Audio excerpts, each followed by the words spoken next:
Hello guys, welcome back again. मेरा नाम है जय और कैसे आप सब लोग।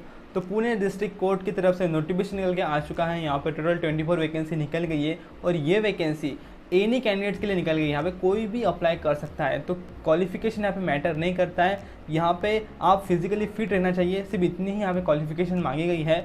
तो अब इस वीडियो में आगे हम बात करने वाले हैं सिलेक्शन प्रोसेस की, किस तरह से आपको अप्लाई करना है, क्या पोस्ट रहने वाली है, सभी पॉइंट्स को डिस्कस करेंगे इस वीडियो को लास्ट तक करिए। चलिए शुरू करते हैं इस वीडियो को। तो यहाँ पे पुणे जिला न्यायालय के लिए 12 वैकेंसी है और कौटुंबिक न्यायालय के लिए 12 वैकेंसी और कुल मिलाकर यहाँ पे 24 वैकेंसी निकल गई है सफाईगार पोस्ट के लिए। क्वालिफिकेशन तो मैंने आपको पहले ही बता दिया, यहाँ पे आप सिर्फ फिजिकली फिट रहना चाहिए, बाकी आप किसी भी क्वालिफिकेशन से हो आप यहाँ पे अप्लाई कर सकते हो।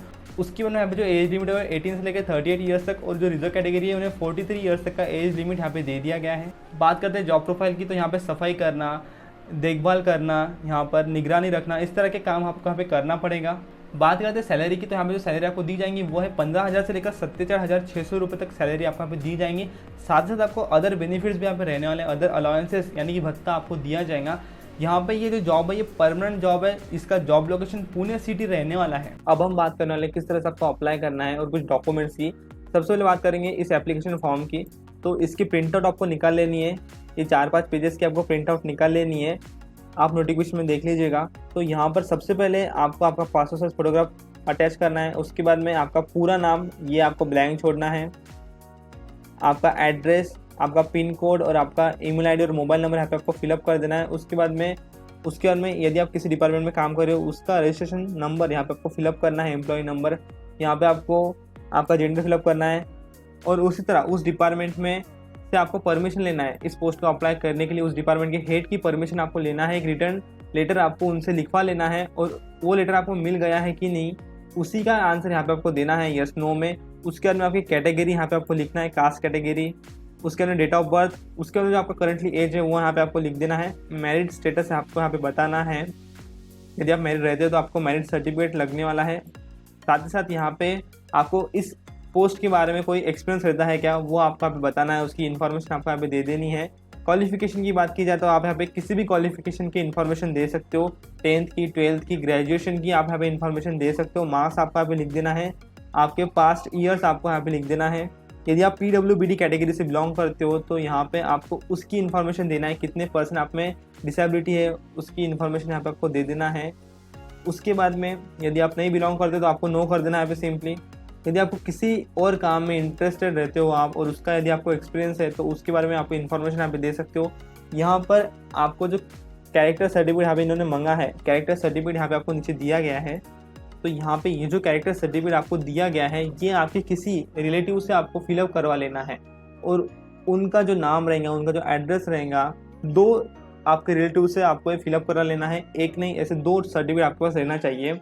तो ये फिलअप करवा लेने के बाद यहाँ पर आपको उसी की इन्फॉर्मेशन देना है। तो पर्सन 1 की आपको यहाँ पे इन्फॉर्मेशन दे देना है, उसका नाम और एड्रेस। उसके बाद सेकंड पर्सन की इन्फॉर्मेशन और उसका एड्रेस आपको यहाँ पे दे देना है, नाम और एड्रेस। तो ये उन पर्सन की इन्फॉर्मेशन रहेंगी जो आपको यहाँ पे फिलअप करना है। उसके बाद में उन पर्सन के ऊपर कोई फौजदारी है क्या, कोई उनका पुलिस रिकॉर्ड रहता है क्या, उसकी इन्फॉर्मेशन देना है। यदि नहीं रहता है तो यहाँ पे आपको इन्फॉर्मेशन दे देना है और यदि रहता है तो उसकी इन्फॉर्मेशन आपको यहाँ पे देना है। तो इससे आप फिलअप कर सकते हो। तो इस तरह से ये देखिए इसकी प्रिंट आउट निकाल लीजिए आप। तो यहाँ पे आपको आपकी सिग्नेचर कर देना है, आखिरी में डेट डाल देना है। यहाँ पे आप इसे पढ़ सकते हो, टर्म्स है इनकी। तो ये टर्म्स आप यहाँ पे देख पा रहे हो। आपके ऊपर भी कोई फौजदारी यहाँ पे रहना नहीं चाहिए, नहीं तो आप इस पोस्ट को अप्लाई नहीं कर सकते हो। इस बात का आपको ध्यान रखना है। उसी तरह यहाँ पे आपको प्रतिज्ञा पत्र भी दिया गया है, तो ये प्रतिज्ञा पत्र आपको फिलअप कर लेना है। उसके बाद में एक कैरेक्टर सर्टिफिकेट है। तो इस तरह से आपको ये अप्लाई। अब बात करते हैं डॉक्यूमेंट्स की। तो डॉक्यूमेंट्स के लिए सबसे पहले आपका आधार कार्ड जरूरी है। उसके बाद में आप जिस डिपार्टमेंट में काम कर रहे हो, किसी गवर्नमेंट एम्प्लॉय हो आप, तो उसका सर्टिफिकेट, वहाँ के हेड का आपको रिटर्न सर्टिफिकेट लेके आना है। वो आपको परमिशन दे रहेगा इस पोस्ट को अप्लाई करने के लिए, ऐसा सर्टिफिकेट आपको लेके आना है, वो बहुत ज़रूरी है जैसे कि मैंने आपको पहले बताया। उसके बाद कास्ट सर्टिफिकेट, आपका डेट ऑफ बर्थ का सर्टिफिकेट आपको लेके आना है, या फिर आपका स्कूलिंग सर्टिफिकेट आप ले सकते हो, डेट ऑफ बर्थ सर्टिफिकेट नहीं रहता है तो। उसके बाद में आपका मैरिज सर्टिफिकेट, यदि आप मैरिड हो तो। यदि इस पोस्ट के लिए आपको पहले भी एक्सपीरियंस रहता है तो उसका एक्सपीरियंस का सर्टिफिकेट भी आप यहाँ पे लेके आ सकते। क्वालिफिकेशन सर्टिफिकेट यानी आपकी मार्कशीट आपको यहाँ पे ले लेना है। उसके बाद में डिसेबिलिटी सर्टिफिकेट रहता है आपके पास, वो भी ज़रूरी है। और ये जो कैरेक्टर सर्टिफिकेट है और जो प्रतिज्ञा पत्र है मैंने आपको बताया, ये बहुत ज़रूरी है। तो जितने भी डॉक्यूमेंट्स मैंने आपको बताए वो डॉक्यूमेंट्स और उनकी जेरॉक्स कॉपी प्लस ओरिजिनल और ये एप्लीकेशन फॉर्म जो अभी आपने फिलअप किया, इस एप्लीकेशन फॉर्म के साथ साथ ये डॉक्यूमेंट्स आपको एक लिफाफे के अंदर जमा कर देना है और उसके बाद में वहाँ पर आपको उस लिफाफे के ऊपर 25 रुपये का पोस्ट का टिकट लगाना है और पोस्ट के दौरे आपको सेंड कर देना है। तो उस लिफाफे के ऊपर आपको लिखना है सफाईगार पदाकरीदा अर्ज, ऐसा आपको लिख देना है। उसके बाद में इस एड्रेस पर आपको सेंड कर देना है और उसकी जो डेट है वो है 15 जून 2021। तो इसके पहले आपको सेंड कर देना है, शाम के 5 बजे से पहले आपको वहाँ पे सेंड कर देना है इस एड्रेस पर, प्रबंधक जिला न्यायालय पुणे। पोस्ट के दौरे आप यहाँ पे सेंड कर सकते हो, आप स्पीड पोस्ट के दौरे सेंड कर सकते हो, यहाँ पर RPAD यानी कि registered post with acknowledge due, इसके दौरे आप यहाँ पे सेंड कर सकते हो। तो अब आपने अप्लाई कर दिया तो इसके बाद में इनके ऑफिशियल वेबसाइट पर एक लिस्ट पब्लिश की जाएंगी। उस लिस्ट में यदि आपका नाम आता है तो आगे आपको एग्जामिनेशन के लिए बुलाया जाएगा। यहाँ पे आपका साफ सफाई की प्रैक्टिकल एग्जामिनेशन होने वाली है जिसके मार्क्स रहेंगे 20। तो उस 20 मार्क के एग्जामिनेशन के लिए यहाँ पे आपको जाना पड़ेगा। तो उस एग्जामिनेशन में आप पास हो जाते हो, उसके जो 20 मार्क्स आपको मिल जाते हैं, इसके बाद में फिर से एक लिस्ट लगाई जाएंगी और उस लिस्ट में यदि आपका नाम आता है तो आपको यहाँ पे इंटरव्यू के लिए बुलाया जाएगा। यहाँ पे आपका वॉक इन इंटरव्यू होने वाला है, फेस टू फेस आपका इंटरव्यू होगा और इससे आपको आगे सिलेक्ट कर लिया जाएगा।